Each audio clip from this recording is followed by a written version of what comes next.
Hey, everybody, welcome back to the Underrated Podcast. This is a podcast where we discuss films that are underrated, unappreciated, or ones that have slipped under the radar and passed most people by. We are the Undercast Company, and made up of the three of us are co-hosts Alan Torres, Hey, what's up, everybody? How's it going? Ariel Ortiz, Hello. and myself, Derek McDuff. These last couple weeks, we have been delving into some older films as part of our miniseries called Vintage Collection. Each of us have picked a film from before 1970 that we wanted to discuss, one that might be forgotten or just kind of slipped under the radar, a cult classic, and one of my favorite films from this time period that maybe was maybe a little popular time, but people don't remember it so much these days. Is the film Zulu, which is what we're going to be talking about today, which is a 1964 historical epic film depicting a battle between the Zulu kingdom and the British Army. This was my pick, but before I go too much into it, I wanted to hear what Ariel and Alan thought of it. Yeah, it's a very epic movie. I first watched this movie in my freshman year of high school, actually in world history. We were shown it. It's always been a very interesting thing. By that time, I knew Michael Caine, first introduced with Muppet Christmas Carol, as of course, and then but by the time I watched the movie itself, he was already Alfred in the Great Dark Knight trilogy. So it's a very interesting thing to see him in one of his very, very early roles.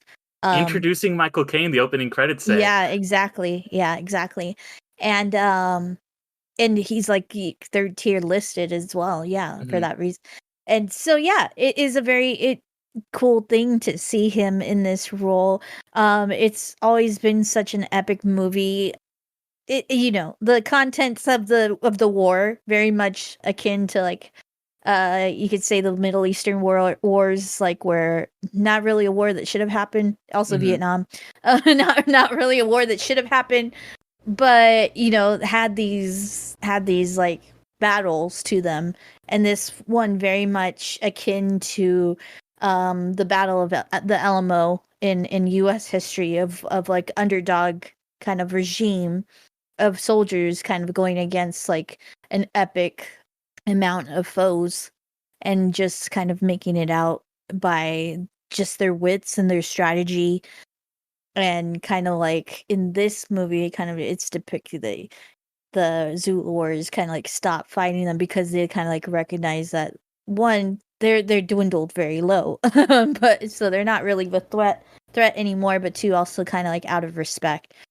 Yeah, so with the Michael Caine character, kind of starting off as an arrogant kind of man, soldier, thinks he's the best in a way, but then also kind of becoming humbled and caring for his men in the end. And definitely, like I said, awesome epic fights of just the cinematography in itself, really incredible. Kind of get that sense of as kind of a epic as the Lord of the Rings kind of at Helm's Deep feel of a battle. But yeah. So for me, I still enjoyed it now, since last time I watched it. I think going on 12 years now. So yeah.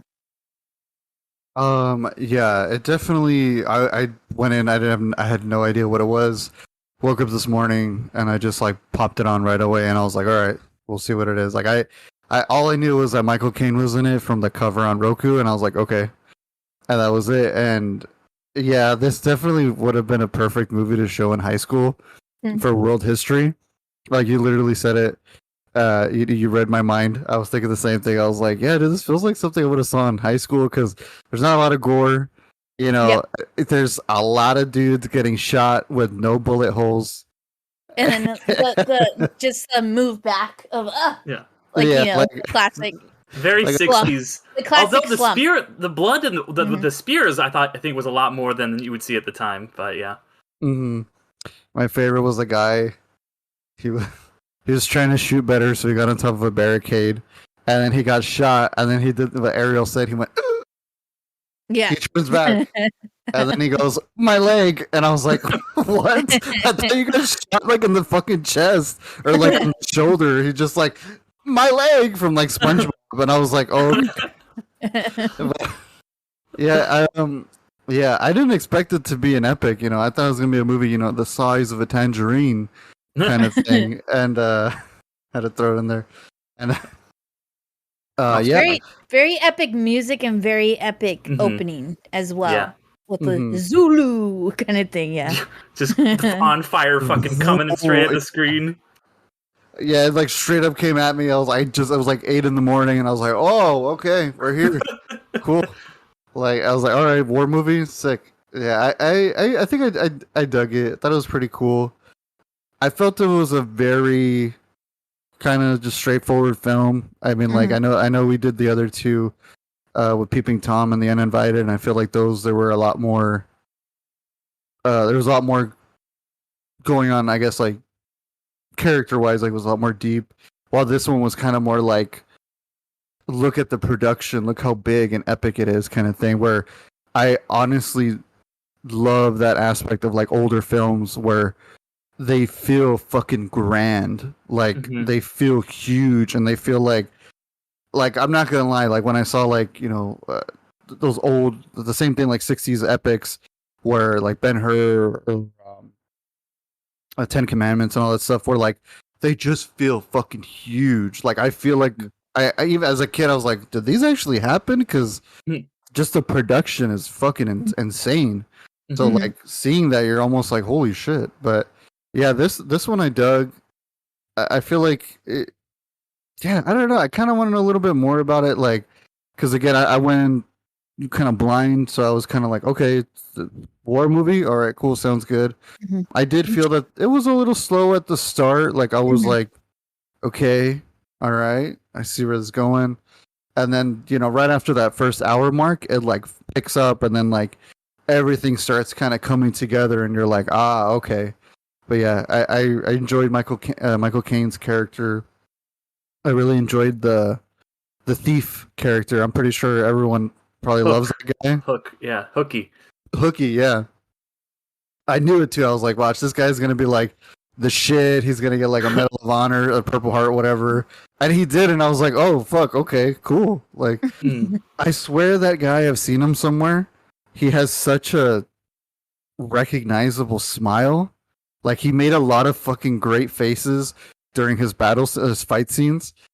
I was like, dude, I've seen this fucking dude, or I think he has like a son or something that's acting. Or, I don't know. He looks so familiar. It was driving me mad. But yeah, he was really great. At first, I was like, man, you're kind of a scumbag. And then over time, I was like, damn, okay, this guy like redeemed himself in my eyes. I was like, this guy's dope. I like him. He's really cool. Yeah, Michael Caine, same thing. Like Ariel was saying that like he had that like arrogance, and he was super like, and you notice his evolution. Like at first, he's very flamboyant, and he's very like, posh, and he's like, yeah, that's a good lad, kind of thing. There's a gentleman, and I was like, oh okay. And then over time, like you see like at the end of the movie where he's just like, do you feel like this? Like, do you feel sick and all that? And I was like, damn, like. I feel like everything happens right at the end. Like everything I think you wanted at first in the first hour, that you're kind of like, what's going on? Okay, I get it. This is this. Finally kind of gets wrapped up nicely at the end. So yeah, I dug it. Yeah. But nice. I kind of want to know a little bit more from your guys' aspect, because like I said, I knew barely anything about it. Yeah, for me, this is, like I said, this is a movie that I was trying to think of for a while, like what movie I wanted to cover for this miniseries, and I had forgotten. Like same thing with like Ariel, where I hadn't seen this movie in so many years, and I was like, oh man, I remember loving Zulu, and I hate it when people say, oh, they just don't make movies like they used to, but I gotta give it that's actually true here. Like you guys were both saying, this movie is a fucking epic. Like it is, the scale of it is just so humongous. Like there's no way that today you would really get a movie that looked this grand. And sure, like there's still movies that you spend however many hundreds of millions of dollars on, and they look fantastic, but they're not this visceral and just like where you're not going to get like thousands of extras, and you're not going to burn down your entire set like you would in this one. And it's just the way it's shot too, with like the widescreen and everything. These historical epics that existed, you named a bunch of the great ones, Alan. You know, there's also stuff like Bridge on the River Kwai and all these really great historical epics that have they were definitely at their height here in the 60s. You got all these, you get your Lawrence of Arabias and all these just grand epics, these historical films. And then they kind of, over the next couple decades, dwindled and dwindled. And you had like Gladiator and Braveheart in the 90s and early 2000s. And then you had your Lord of the Rings, which is a fantasy epic more than a historical epic, but it still had that same, at least, huge feel to it. And then you had a few epics, this kind of last gasp, but they all kind of were these famous failures that, because they're so expensive, they ended up losing a lot of money. You had Troy, you had Master and Commander, and you had Alexander. And that's not to say necessarily that those films aren't of a particular quality or anything, but they kind of just didn't make money. And we really haven't seen an epic since. I am curious to see when Ridley Scott comes out with his Napoleon, if it is going to be a grand scale epic like this. But it was so cool to just get taken back to this time when movies were like this. They were just like, you would see them in the widescreen, and widescreen was something you could only get at the theater. There were no widescreen TVs. It was this new kind of thing, and just getting to see just like 1,000 fucking dudes up there, just all these people dying and just explosions and shooting people. And the effects might not have been like necessarily the greatest, like we're talking about. They didn't even have squibs or anything, but just seeing the grand scale of it is truly something to behold, and almost entirely shot on location. This was shot in South Africa, with the exception of a couple scenes that were done in the interior of the church. It was all done on location.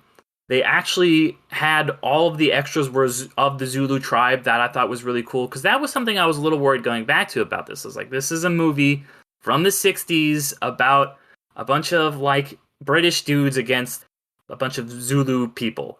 And I'm like, how is it going to look? But I think actually it fares pretty well. I think that this movie when it comes down to it, is very anti-imperialistic. It is at the end kind of saying like, the British, like you mentioned, Ariel, this is a war they should not have been involved. This is something they should not have done. They do not come out looking good in this movie.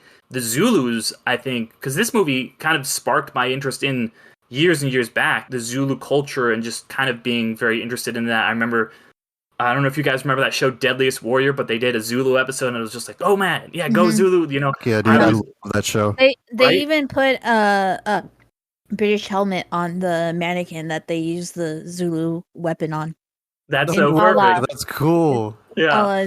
Yeah, the movie. Mm-hmm.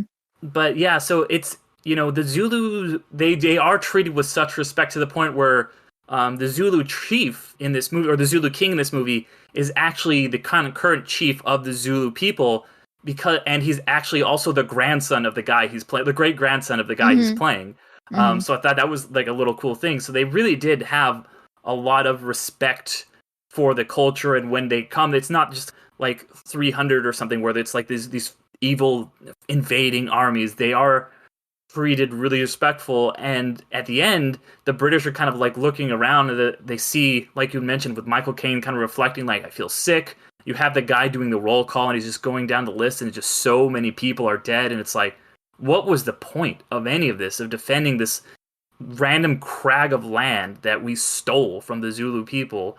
And it's just like, yeah, just all this death and destruction feels so pointless. And for being such a huge war epic, it's so anti-war and anti-imperialism.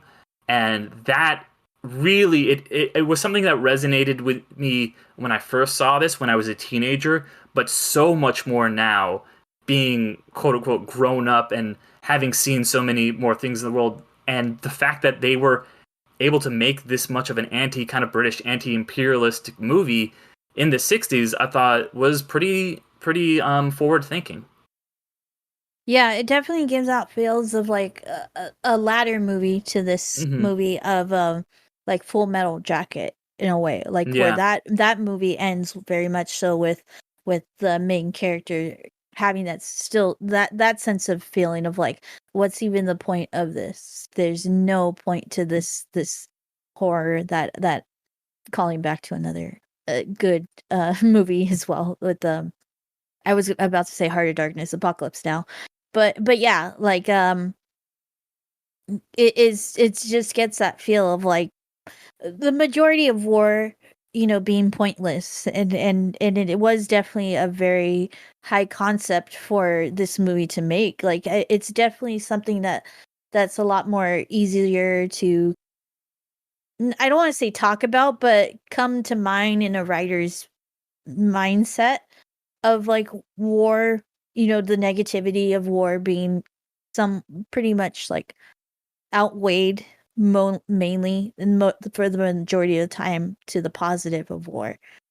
And yeah, so definitely it's just like with this especially coming out in the 60s was probably a call to also and commentary also to probably like the war that was going on in the 60s in a way, which Michael Caine, like I think if I'm remember correct, like he was very much like he still is like kind of like an advocate to that kind of thing. He's very much a hippie. Yeah. And Well, people know that. yeah. And so yeah, so it definitely I wouldn't be surprised if that was also their inspiration as well with telling this movie of making that impression on the audience at the time as well of like not fragility, the like the fertility, the how futile war could be. Hmm. Hmm. I think the biggest thing that kind of like was surprising is because it is of its time, and people of that time very racist, Mhm. and I was like shocked that like I was kind of like the majority of the film I was like I really don't want the British to win. Like I was Yeah. like Mhm. I kind of was a little like worried. I was like, is this gonna be like pro like kind of British thing? Because it felt very Alamo ish as Hmm. well. I was like, Yeah, wait, Alamo. I hope they don't win, kind of Yeah. thing. And then because I was like that looks really bad. But I'm glad that like even that kind of sense was pretty ahead of its time. That like they showed that they're like, yeah, dude, they did the best they could. They technically lost. I mean, there's no way of winning at all. And I Mhm. appreciate that, like they showed the compassion of the Zulu warriors, like to be like, yeah, dude, like we have this in the bag. Like, there's no fucking way you're gonna win. But at least they were still like, we can come and fucking kill you, or we can just have enough compassion to be like, go home, like just fuck off. And especially at that time, sometimes they villainize people of like different countries or nations, and especially in films of that time, where I'm just like, Hmm. yeah, that's not going to roll well nowadays. Obviously, because back then people were very backwards thinking. But yeah, I was very shocked about that. I was like, that's awesome. Like, I'm glad it came to that conclusion. And I'm like Ariel was saying, it's very anti-war, and I mean, what, just 20 years before it was the biggest fucking world war, you know, Hmm. on the planet. So I'm pretty sure it resonated with many veterans that probably went through the same thing where they're like, what the fuck was the point of this? Like, why am I here? I mean, I can't say, I've never been in war or anything like that. So I'm really glad. I would say the only war that actually mattered might have been World War II, but Yeah, yeah. I mean, of yeah, course. but I yeah, mean, in the Yeah. sense of just like, Yeah. yeah. like it just sucks that it happened. I'm Yeah. glad Yeah. that Mhm. things worked out up to it, Yeah. I guess. Yeah, but yeah, like, it just sucks that we have to get to that as humans, that we go through the same fucking thing over and over and over again, and it's like war is never great. Like, it's Hmm. never, people die, it's horrible, destruction. We just, please, no, like, stop. Mhm. Hmm. But yeah. And I think it's, really interesting that the way the movie ends with that little last voiceover by Richard, I think Richard it's Madden. No, it's The Richard Ma Burton. Bert. Oh, there we go. Sorry. Yeah, Richard Burton. It's got Mhm. that iconic voice, and he's telling like, oh, this is like they were so decorated of the like 11,000 or whatever Victorian crosses that were ever given out. 11 of them went to these guys, like a tenth of them. And it's showing them, and it's like, oh, this huge military honor. But and it's like going through the list. It's saying this guy, this guy, this guy, and they're all fucking miserable. They're all like standing around, like patching up their dead comrades, or like holding a wound, or just like looking out in the distance, looking depressed. And it's just like, yeah, you've got all these honors, and this event, which is like kind of, I think at the time was like this celebrated thing, but it's like, oh yeah, it was this huge victory, quote unquote, even though the movie makes clear that it wasn't. And it's like, yeah, it is a very these very hollow thing. And it reminded me of like all the the Vietnam veterans, like Ariel talking about, who got rid of their Purple Hearts. And it really hit me emotionally. And all of the anti-war stuff in this movie, just that runs through it. And I think I would love to see more stuff that shows war so on such a scale that also condemns it so well. Yeah, I think we're gonna. I wouldn't be surprised if in the next couple years we'll see more of that kind of narrative. I think there's Mm-hmm. some instances of that kind of narrative, like I don't know if All the King's Men has some kind of, but there's some kind of instances, I just can't think of them right now, but more directly told, like this one was. Full Metal Jacket is of that kind of commentary. Now that specifically the Afghani Middle Eastern wars kind of come to end, hopefully. Mm-hmm. But I think I think that there's a lot autobiographicals that are books that are out that kind of like have this kind of narrative, but definitely I wouldn't be surprised if in recent in the next couple of years, like we'll Mm-hmm. get more movies kind of like of that, hopefully. I Yeah, I really hope that we can return to the epic genre and get more films that are just shot on this grand scale like this, and with Hmm. CG and everything. And like, I don't know that that will happen, but like I said, there's a chance like Napoleon's Ridley Scott could be like that. You get some of maybe more of these like kind of old school quote unquote film directors who want to do that. So you never know, but hopefully we get to see some more epics in the next couple of years, because they've been Yeah. gone. They've been really gone. What would you consider like the ones that like in recent history that are just like coming to mind, or like Gladiator? Would you consider Gladiator like an I would. I epic? think that was Okay, really the last of it, right? Because kind of was talking about before, that came out Gladiator. in 2000. I think Hmm. that was the last. That and maybe like Lord of the Rings were the last really big successful epics. And Hmm. then literally a year or two after that, you had the string of ones that more or less killed the genre. Yeah, because I know like recently, like, yeah, another one that kind of like had failed was like The Heart of the Sea.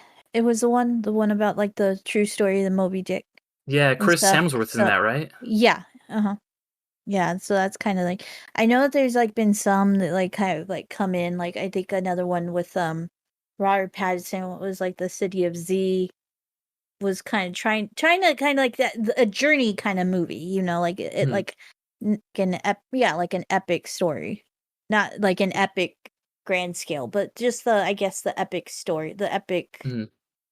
as who originated the epic in the Greek. But yeah. Mhm. I will say, I think one of the things now that let me ask this first. Mhm. What do you and I guess to define an epic, do you guys think of it as it has to be like a war epic, or like a grand scale where like a lot of construction, like like those old like Greek kind of epics, or Roman epics where they have like they almost completely make a fucking Colosseum, or they just make like half of it and it's fucking out there somewhere in the desert, bumfuck wherever. Like, do you consider that, or like Lord of the Rings were The because Lord of the Rings was predominantly like, mhm, yeah, you see like New Zealand and everything, but yeah. the fight stuff, isn't that like kind of more Mhm. like they make practical kind of oh my god, what are they called? It's like Bigatures. miniatures. Yeah, they're like miniatures, and they CGI stuff here and there. Yeah. Do you consider that? Because Or and then sorry, I'm so sorry, Ariel, no, because I sorry. was gonna say we kind of do have, because I think you might like this, Ariel, and I wonder if you'll agree with me. I think I know what you're going with. Comic book films where they're pretty epic in that sense, where Avengers Endgame was to me, I was like, I know listeners might be like, shut the fuck up, you know what we're talking about, but I thought like that was huge, like that was grand, like that was 10 years of films in the making, and that was fucking grand scale. You got to see all these superheroes and all these characters, and it was a fucking war. But would you consider that an epic? I guess, how do you define it? But yeah, go ahead, Ariel, I'm sorry. Oh no, another one that I was like kind of thinking, if we're thinking like on the lines of like Lord of the Rings, is I think what Derek was kind of thinking of, like locational kind of thing, but one that might possibly like kind of have come close in recent history is like what I would kind of consider as like an epic in a way is like Dune. That's the one that I was thinking of. Potentially the next. I agree. I Yeah, agree with that. Yeah. and especially like yeah, I think like the more I think about it, like Dune definitely, and is it that's Dennis Villeneuve. Denis Villeneuve. Yeah, Denis Villeneuve. I can never pronounce it.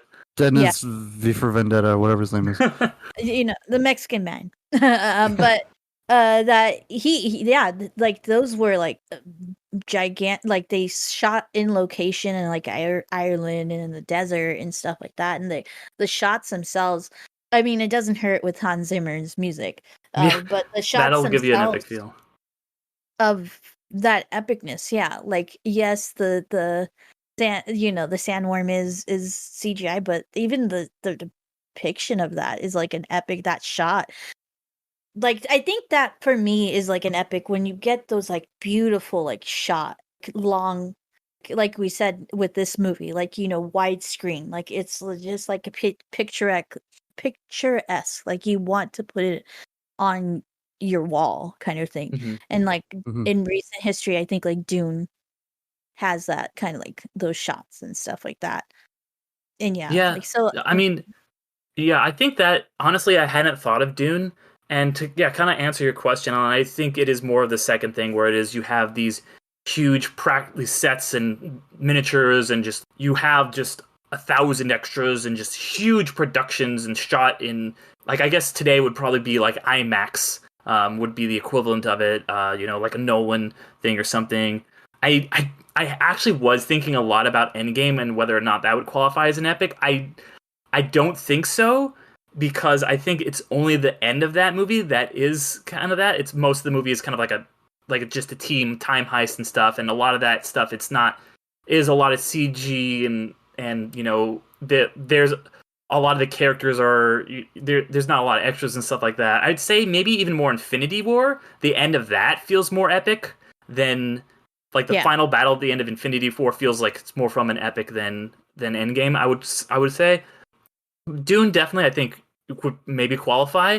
Although I think I don't know how to answer, like, if I would consider something has to be kind of a historical bent to feel epic, or at least feel like that, because I think that is important. Like, I don't think it's necessarily it's defining, but I think it has to have at least that feel, and I think maybe Dune does. Lord of the Rings, while it is fantasy, it has a very historical type feel. It has to feel like this is a great story from history that we're telling you. I think that is important, and that's a little more nebulous to define.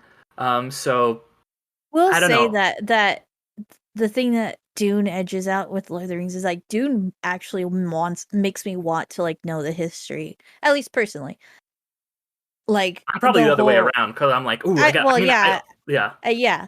Like for me, like with the Lord of the Rings, like is you get the sense of like the current kind of feel of things, whereas like Dune for me, it's like there's so much that has happened, like all this history, political history, which like really awesome of a movie to like make me interested in like political history.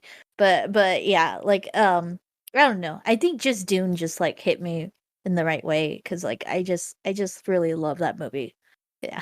I do think, yeah, going off that, I think both, I would say this about both Dune and Lord of the Rings, is they have this feeling of this lived in world with Mm, such an epic history, yeah. and with Dune, you feel like, okay, this has been so many thousands of years, and there's all these clans, they have all this history, and there's all this backstory.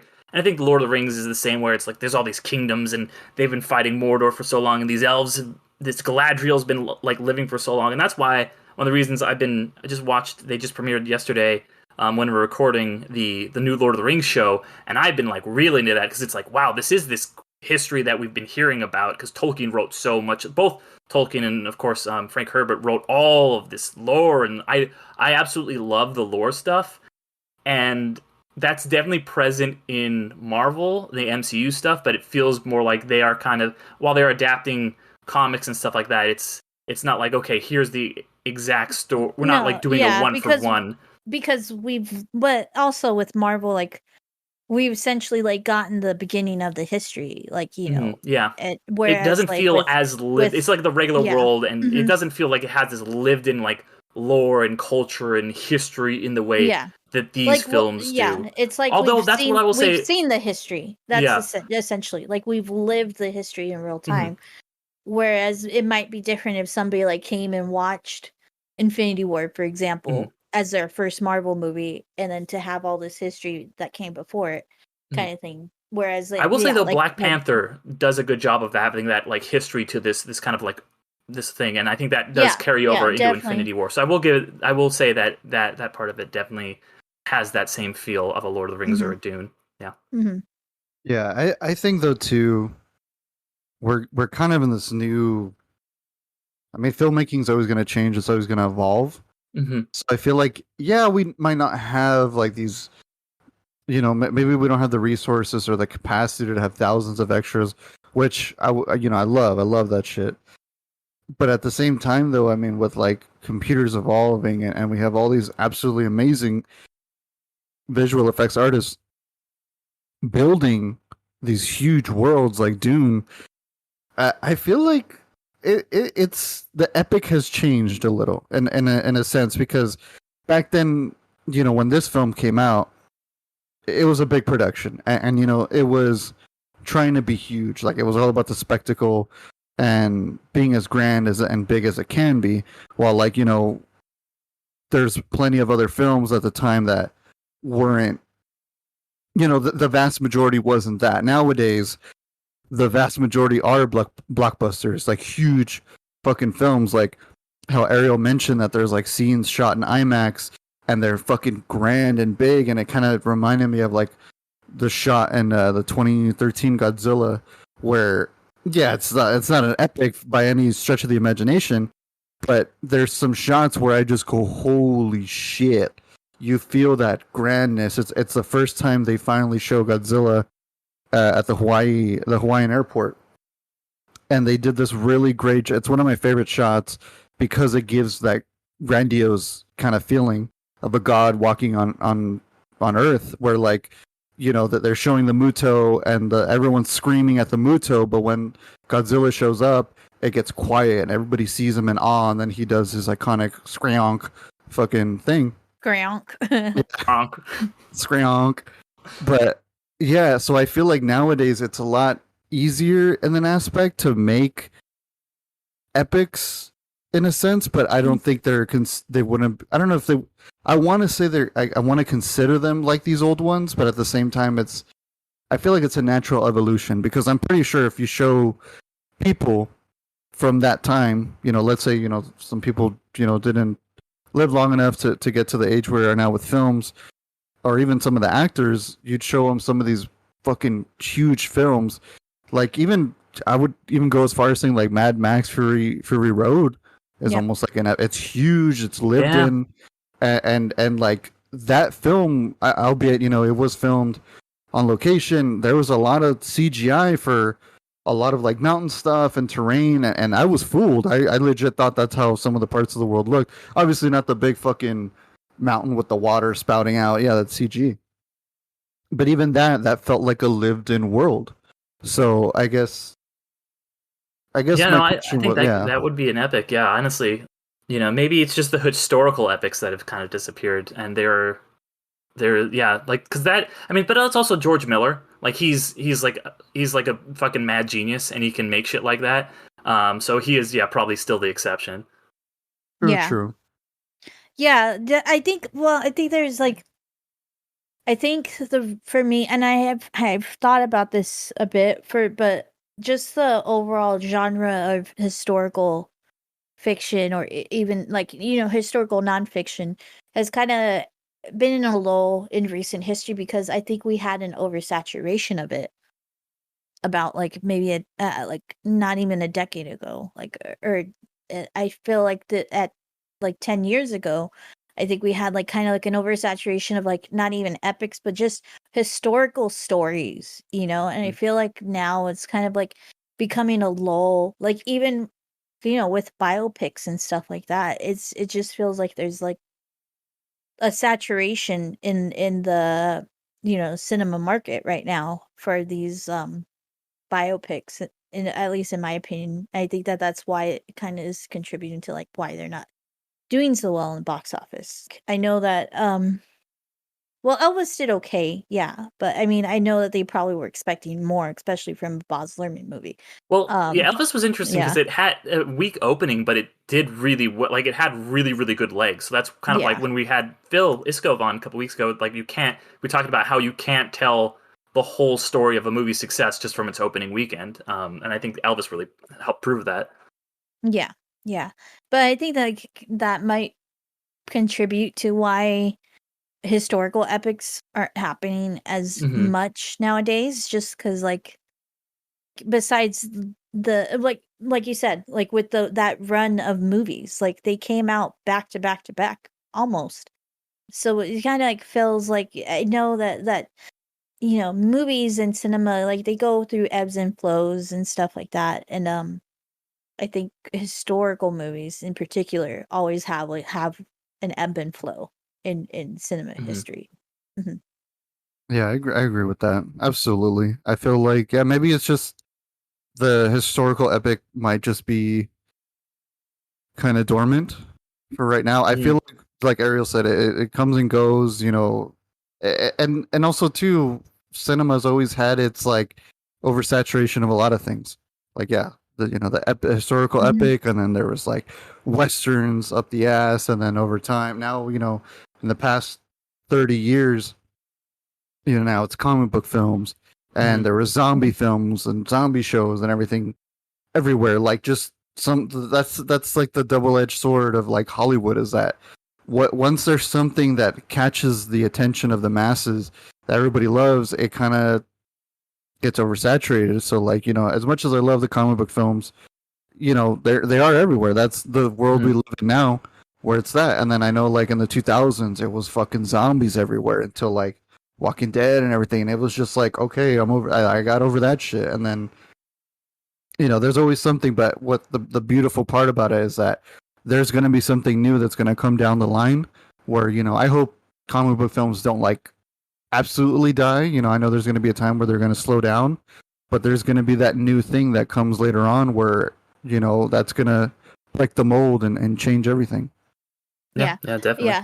I would say though that like with historical stories itself, they found, I think, a little bit more newer home in television, specifically like That's true. miniseries. That's very Um true. There are a lot of those kind of epic quote unquote miniseries, these like long stretches, like, all right, we're going to tell the whole story of this historical event and dive into all the lives of the real people. So, like, we talked about how Troy was one of the last big epics on film, and then just however many years ago we had like the Troy miniseries. So, yeah. yeah. Yeah. Specifically, people nowadays are into, myself included, but not into like the documentary true crimes, but like the true crime like miniseries. I love those. Hmm. So like, yeah. Yep. Absolutely, I agree. I love the fuck out of those things. They're great. I mean, I feel like that's kind of something now. I feel like now Oh true yeah. crime docuseries are like are thriving on like streaming Hmm. services and stuff. Mhm. Yeah. Or To the like, point where they get parodied with like is American Graffiti? No, American what is it? Vandal. I fucking American love Vandal. American I Vandal. know, God yeah. damn it, that's a great show. Uh-huh. But yeah, like you're saying, like I think it's one of the ones that kicked it off. It's going to be one we're going to be talking about on Gateway episodes. Is Band of Brothers, and then you had Yeah. the Pacific, and you have all these kind of like big historical, epic miniseries. Yeah, we'll talk about it more in that episode, but that has like a history to it, and Hmm. just the production wise of Yeah. how that came to be, which is like a really interesting thing. All right, guys. Well, unless you have any more thoughts on epics or Zulu, I have a question because we are ending the vintage collection here. What is, if you have one or two, what is your favorite old movie? Your favorite pre 1970s movie? I have a lot to answer, just like just kind of like category wise, like my favorite Gene Kelly movies or Judy Garland movies. Like I love Summer Stock. I love Singing in the Rain. Fred Astaire. We have like Easter Parade, Holiday Inn. Then you go to Bing Crosby with White Christmas or something like that. Then like I have like a lot of old movies that I love. A family one that's very close to our hearts is like the Scarlet Pumpernickel. I mean, I said Like one or two. You already gave me like Ghostbusters. eight. I think you're good. I think you Yeah. got a lot of good Well, because suggestions I'm there. not even hitting my like top ones. I'm trying to think of them. Yeah, I feel like I'm not as well versed into like those older films like Ariel is. Yeah, Ariel's the expert on that Yeah, for sure. that's for sure her expertise. For me, I haven't seen a lot. Unfortunately, I know it's kind of really bad of me as a film podcaster and film enthusiast, but I liked, I guess, more contemporary, more like 70s and on Hmm. into now. But I mean, I'm gonna have to cheese it, and I really like Wizard of Oz. I think it's a Hmm. fucking stunning film. Like if I ever watch it, I'm always blown away at how fucking great it is, and Hmm. and the film itself, the production and everything has its own lore in Hmm. general. All these like secrets and everything. If you have Shutter, go on go watch Cursed Films. They have an episode about Wizard of Oz that's fucking fascinating and amazing about it. But yeah, I just if anything, I'm shocked when someone I'm shocked when someone hasn't seen that one. At least that one. Yeah, That one's just it's fucking just incredible. Like it blows my mind everything they did for that film of the time. Like it's just it's an epic in its own right. hmm hmm I think for me, I'm like I said, I'm in the same boat as Alan, where I am really trying to get into a lot of more old stuff, a lot of older films, and I've been trying to do that the last couple of years, watching a lot of the greats, and now with this, trying to watch some of the ones that are a little less well known. But I've mentioned before my love for Brief Encounter. It's absolutely in my top 10 movies of all time. But then really anything by Billy Wilder, I think he is an absolute genius. Like one of probably the maybe if not in the top two, like maybe the best screenwriter of all time, and also really really great director. So I'd say maybe The Apartment, if I had to choose one of his. Although I'll probably also throw in Sunset Boulevard and Double Indemnity too. But yeah, Ariel, so which one is the one? Like right now, the question, like like right when you get asked that question, which one just pops in your head right away? Like, what's the very first one that you're like, yes, that one? Well, one that I want to watch like right now is Summer Stock. Like Summerstock. oh yeah, I just love that movie. I mean, Judy Garland, Gene Kelly, just such an amazing movie. Like, uh, I my goal in life is to reenact the final well, it's not the final one. It's the one that opens up the show of the show that they put on at the end of Judy Garland in that black suit with the short, but she's wearing shorts and like with the pink background, just like such an iconic shot. I actually never seen that, so maybe we have to do that for you've never seen Yeah, some. we would have to do that because like I've never, I know who Judy Garland is, obviously. Yeah, it is actually it's a very modern movie, like Mhm. in the sense of like it takes place in like Americana at that time of like 60s, I think, Mhm. early 60s, not yeah. Very funny movie, love it. Yeah. Nice. Hmm. And Well, speaking of guys. like, Mhm. oh, sorry, one last question. And speaking of like war epics, I actually have not really seen a lot of war films, to be honest. Like, I feel like this is one of the could maybe like a handful I've seen. But what are you guys' like? Because Ariel dropped a lot of like big ones. Like I've never seen Full Metal Jacket or Apocalypse Now. So like, what are you guys' go to? I I like Apocalypse Now because I really like the history of like Heart of Darkness. I love the like it's just Apocalypse Now is such an insane movie that was made. I mean, just messing up my Martin Sheen, unfortunately, that whole thing, but just that the whole background of that and like I love we read Heart of Darkness in school and then watched Apocalypse Now, and like it's just like such an iconic movie. You know, that's the one like I love the smell of napalm in the morning and all that. Oh, war movie. Goodness, like it's always like would put me on the spot because I do Mhm. really love a war movie, especially World War II. Like, we'll talk about it like in the episode, but like Band of Brothers is like one of my favorite television series of all time. And Pretty good. yeah, but yeah, like damn, I can't think of any war movie right now.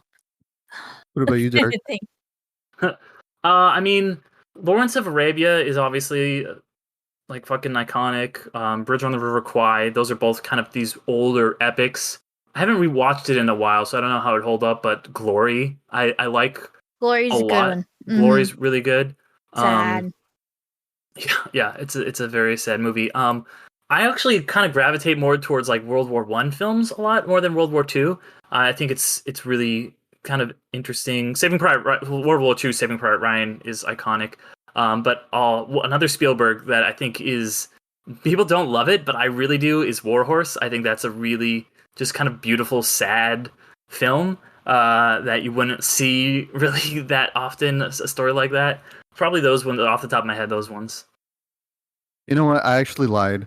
I have seen about 9 war movies, and they it's like my favorite. So I don't even know how. You guys probably haven't heard of them, but they take place in it's Wars in the Stars. But yeah, you know, I can't remember them right now, but Mm. yeah, they're not about World War II, but they're definitely, you know, these little small little Hmm. science fictiony war films. You know, I don't know.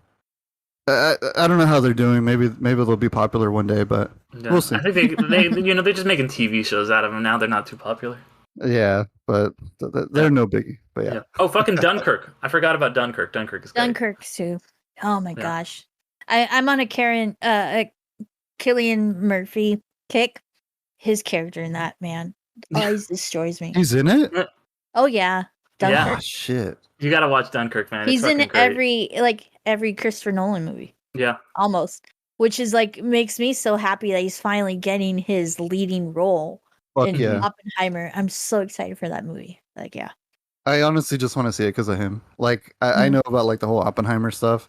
Yeah. You know, it's I just all. finished yeah, I just finished Peaky Blinders and fuck, oh, that ending. I need to go Such back and watch it. Yeah. love it. There is right now. There is a bunch of film fans who are fucking shouting, "Come and see it!" us right now. But Yeah, I've heard good things about it. yeah, Yeah. that's just the most film broy war movie I could think of, and I'm just sure everyone's just yelling like, "Come and see! It's a masterpiece!" Come and see. It's Yeah, a new it's like a pretty new movie. no, it's Yeah. from like it's 85. Well, I Come guess and it's new see? compared to. Yeah, Really? I thought it was like recent. no, it's from 85. I think it's from the Soviet Union. Somebody's gonna be really mad at me for not knowing, but yeah, it's Oh, one of those movies where 1985. yeah, it's one of those movies where like the director just like basically literally tortured his actors and stuff like that. But yeah, thank you guys for talking about all these old movies and introducing me all this stuff and letting me introduce at least you, Alan, and reintroduce you, Ariel, and myself a little bit to Zulu, and kind of delve into this different side of the movies that we never really get to talk about on the show. I had a really, really good time with it. But yeah, we have a whole back catalog of other episodes if you guys have liked this. Got that. We have a few other shows. Ariel has her show, as we mentioned, You've Never Seen, where she introduces someone to a movie that we really should have seen by this point, whether it's a pop culture classic or just kind of an iconic, one of the best movies of all time. I also have my Gateway episode show, which will be coming back soon, where we cover TV, looking through the lens of a single episode. And then I have Infinity Stones and Dragon Bones on the MCU, as well as I do co-host a podcast with my friend Damien called Can I Say Something, where we kind of just talk about more recent film stuff and happenings. Definitely check us out if you guys have liked us. We've got all our social medias. Just look up Undercast Company. We've got our Discord. We have really great discussions there. And if you want, you can sign up for our Patreon for as little as $1 a month. That get access to episodes early sometimes. You get access to bonus episodes. And once we hit a certain goal with that, that's when I'll start going ahead and releasing season 2 of Gateway episodes. We're actually very close. We just need a couple more people to sign up for the Patreon at as little as $1 a month. And that really helps the show so much. If you guys can do that, it really makes the biggest difference. But also just listening, it means a lot. Coming from the heart, if you guys are hearing this right now, I really appreciate each and every one of you. I just wanted to say that. Same here. I really appreciate it, and I love that we're getting a little bit of conversations going on in the Discord. It's a lot of fun.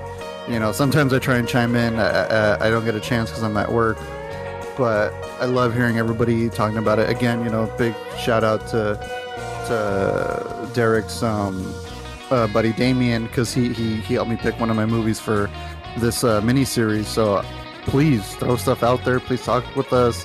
We'd love to hear whatever you guys have to say, and just even in general, just what movies have you guys seen? And I kind of like how Derek and Ariel, I think sometimes you guys ask questions. I kind of want to throw out questions too, just for fun, just to spark conversation. So if you guys like that, doing that on the Discord or Twitter or anything, just let us know. We love to hear from you guys, and I am 1000% appreciative of you guys listening to us, because I feel like we love what we do, and we love talking about our film, and I don't think we'll ever get tired of it. So thank you. Yeah, thank you very much for all your patronage and your support, and your feedback too as well. I just thought of one more film that covers both war and old movie of the best years of our lives. That's been on my list for so long. I need to watch that. It's a really good one. Yeah, I know it's a Stone Cold classic, and I need to watch it. But yeah, thank you everyone for listening, and I'll see you next time. Thanks for being amazing, everybody. Take it easy, everybody.